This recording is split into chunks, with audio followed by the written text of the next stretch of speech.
Shefeed football പിക്സിലേക്ക് ഏവർക്കും സ്വാഗതം. English premier ലീഗിലെ പുതിയ സീസണിലെ ആദ്യ മത്സരത്തിൽ സിറ്റി എതിരില്ലാത്ത 4 ഗോളുകൾക്ക് വോൾസിനെയാണ് പരാജയപ്പെടുത്തിയത്. ഹാളണ്ട് 2 ഗോളുകൾ നേടിയപ്പോൾ പുതിയതായി ടീമിലെത്തിയ റെയിൻഡേഴ്സും ഷെർക്കിയും ഒക്കെ ഓരോ ഗോളുകൾ സ്കോർ ചെയ്തു. സിറ്റിയെ സംബന്ധിച്ചിടത്തോളം ഒരു മികച്ച തുടക്കം തന്നെയാണ് പുതിയ സീസണിൽ ശരിക്കും അവർക്ക് ലഭിച്ചിട്ടുള്ളത്. നമുക്കറിയാം, കഴിഞ്ഞ സീസണിലെ ശരിക്കും സിറ്റി നേരിട്ടിരുന്ന പ്രധാന പ്രശ്നങ്ങളിൽ ഒന്ന് ഹാളണ്ടിന്റെ മോശം ഫോം, അതുപോലെ തന്നെ ഡിഫൻസിലെ ഗോൾ കീപ്പർ അടക്കമുള്ള ഡിഫൻസിലെ കുറച്ച് പ്രശ്നങ്ങളാണ്. പെപ് ഗാർഡിയോള ശരിക്കും പുതിയ സീസണിൽ ആ ഒരു വിഭാഗം അല്ലെങ്കിൽ ആ ഒരു സെക്ഷനിലേക്ക് കൂടുതൽ താരങ്ങളെ എത്തിച്ചു. ഗോൾ കീപ്പറായി ശരിക്കും എഡേഴ്സന് കഴിഞ്ഞ സീസണിൽ മോശം ഫോമും പരിക്കും ഒക്കെ അലട്ടിയിരുന്നു. എഡേഴ്സന് പകരം പുതിയ താരത്തെ ടീമിൽ എത്തിക്കുന്നു. കൂടാതെ ഹാളണ്ടിന്റെ ഒരു മോശം ഫോം ആണെങ്കിൽ പോലും ഹാളണ്ടിന്റെ കൂടെ മികച്ചു നിൽക്കാൻ കഴിയുന്ന കുറച്ച് താരങ്ങളെ കൂടി സിറ്റിയിലേക്ക് എത്തിക്കുന്നു. ശരിക്കും ആദ്യ മത്സരത്തിൽ തന്നെ സിറ്റിയുടെ ഒരു ആധിപത്യം കണ്ട ശരിക്കും പ്രീമിയർ ലീഗിലെ സിറ്റിയുടെ ഒരു ആധിപത്യം കണ്ട മത്സരം തന്നെയായിരുന്നു വോൾസിനെതിരെ.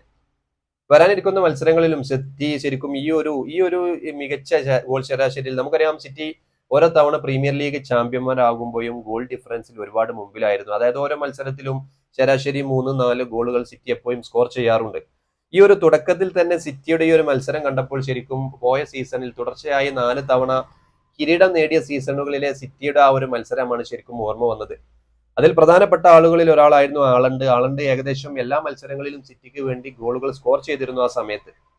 എന്തായാലും ഇംഗ്ലീഷ് പ്രീമിയർ ലീഗിൽ സിറ്റിയെ സംബന്ധിച്ചിടത്തോളം പുതിയ സീസണിലെ ആദ്യ മത്സരം പൂർത്തിയാക്കി ഏകപക്ഷീയമായ 4 ഗോളിന്റെ ഒരു ആധിപത്യത്തോടു കൂടിയുള്ള വിജയമാണ് ശരിക്കും വോൾസിനെതിരെ സ്വന്തമാക്കിയിട്ടുള്ളത്.